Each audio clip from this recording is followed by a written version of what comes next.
wabarakatuh. Perkenalkan, nama saya Ayu Ningtyas Padatila. Saya dari kelas reguler B018.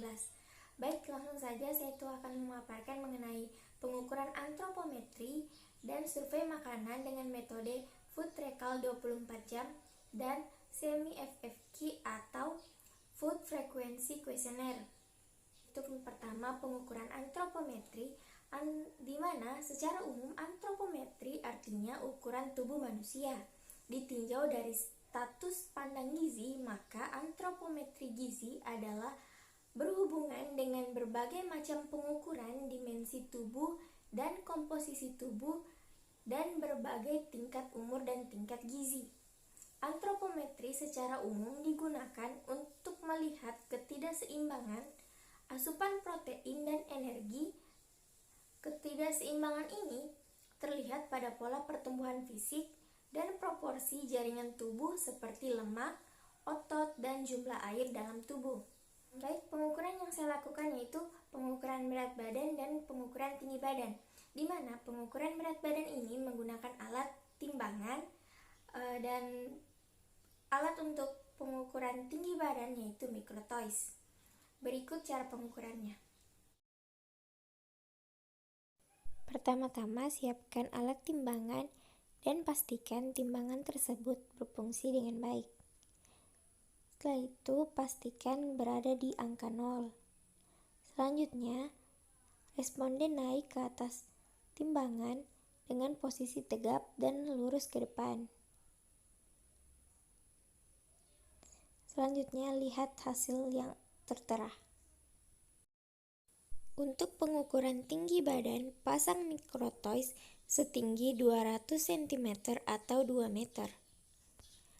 Responden berdiri di bawah Microtoys sejajar dengan dinding dan pandangan lurus ke depan.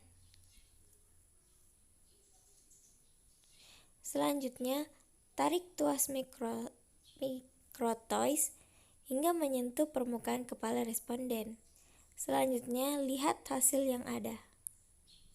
Nah, setelah melakukan pengukuran berat badan dan tinggi badan, selanjutnya itu menghitung indeks massa tubuh, yaitu dengan berat badan dibagi dengan tinggi badan dalam meter, setelah itu dikali 2. Nah, setelah menghitung, selanjutnya itu lihat apakah nilainya berada di berat badan kurang, berat badan ideal, berat badan lebih, gemuk, ataupun obesitas. Selanjutnya itu survei makanan dengan metode pertama yaitu Food Recall 24 jam. Di mana prinsip dari metode ini adalah mencatat jenis dan jumlah bahan makanan yang dikonsumsi pada periode 24 jam yang lalu.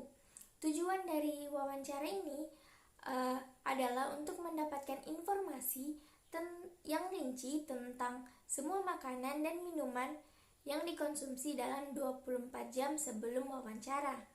Berikut wawancara Food Recall.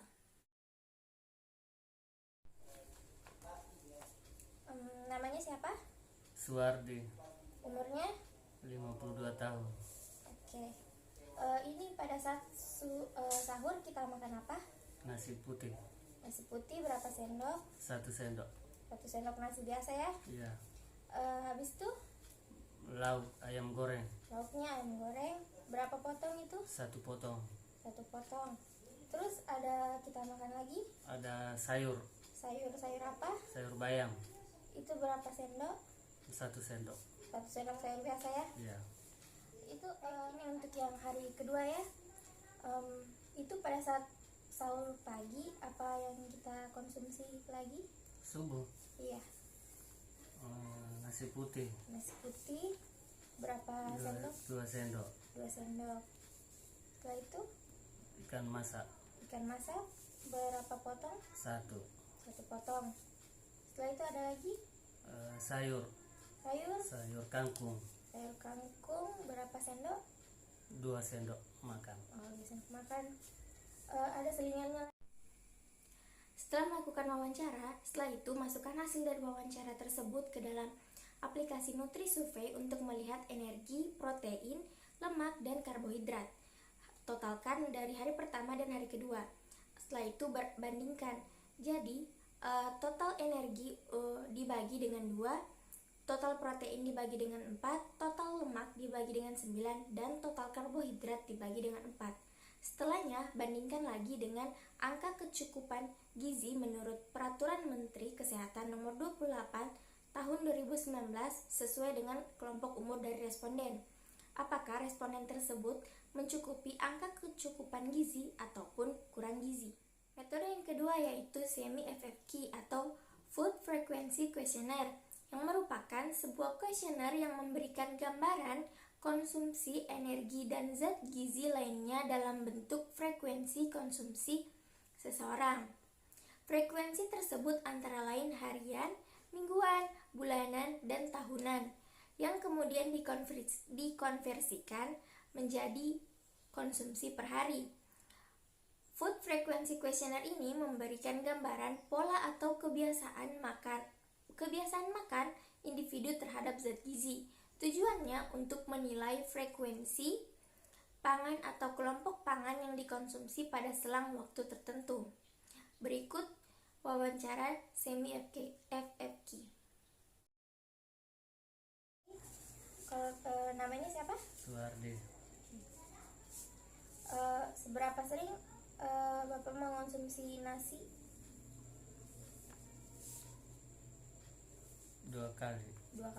Dua kali sehari ya? Berarti. Kalau mie kuah atau mie basah? 2 kali juga per minggu. Oh, per minggu. Kalau singkong, ubi itu kapan? Berapa kali? Biasa 2 kali 1 minggu. Oh, biasa 2 kali per minggu. Nah, setelah melakukan wawancara, selanjutnya itu untuk menghitung frekuensi makanan dari responden. Jika responden memilih lebih dari 1 kali per hari, yaitu dengan angka ketetapan 50, 1 kali per hari dengan angka ketetapan 25, 3-6 kali per minggu dengan angka ketetapan 15, 1-2 kali per minggu dengan angka ketetapan 10, dan 2 kali per bulan atau kurang itu dengan ketetapan 5, serta tidak pernah itu angka ketetapan 0. Nah, selanjutnya untuk menghitung yaitu seperti jumlah ketetapan dikali dengan jumlah responden. Jadi sebagai contoh, untuk makanan nasi, responden memilih lebih dari 1 kali per hari, sehingga 50 dikali dengan jumlah responden. Jumlah responden yang saya miliki yaitu 2, jadi 50 dikali 2 yaitu hasilnya 100. Begitupun seterusnya untuk bahan makanan yang lain. Nah, selanjutnya total hasil jumlahnya, jumlah total yang saya dapat yaitu 530. Nah, total ini dibagi lagi dengan jumlah responden. Jadi 530 dibagi dengan 2, hasilnya 265. Nah, 265 ini dibagi lagi dengan jumlah bahan makanan. Jumlah bahan makanan yang saya miliki yaitu 22, sehingga 265 dibagi lagi dengan 22, hasilnya 12,05. Nah, untuk skor sendiri yaitu jumlah dibagi dengan jumlah responden. Sebagai contoh untuk nasi lagi yaitu jumlahnya itu 100 dibagi dengan jumlah responden yaitu 2, jadi 100 dibagi 2 hasilnya 50. Nah, untuk interpretasi hasil dari 12,05 itu menjadi patokan, sehingga jika hasil di atas 12,05 berarti masuk kategori baik, dan di bawah 12,05 berarti masuk di kategori kurang. Dari hasil tersebut yaitu rata-rata setiap bahan makanan untuk interpretasi kategori baik sebanyak 8 dari 22 bahan makanan, dan kategori kurang sebanyak 14 dari 22 bahan makanan. Setelah itu hasil dari wawancara Semi-FFQ ini dimasukkan lagi ke aplikasi NutriSurvey untuk melihat energi, protein, lemak, dan karbohidrat. Selanjutnya itu dibandingkan lagi, yaitu total energi dibagi dengan 2, protein dibagi dengan 4, lemak dibagi dengan 9, karbohidrat dibagi dengan 4. Selanjutnya dibandingkan lagi dengan angka kecukupan gizi menurut Peraturan Menteri Kesehatan Nomor 28 Tahun 2019 sesuai dengan kelompok umur dari responden. Setelah itu bandingkan lagi apakah responden tersebut masuk ke dalam kategori mencukupi angka kecukupan gizi ataupun masuk ke dalam kategori kurang gizi. Baik, itulah tadi pemaparan saya mengenai pengukuran antropometri dan survei makanan dengan metode Food Tracker 24 jam dan Semi FFQ atau Food Frequency Questionnaire. Terima kasih.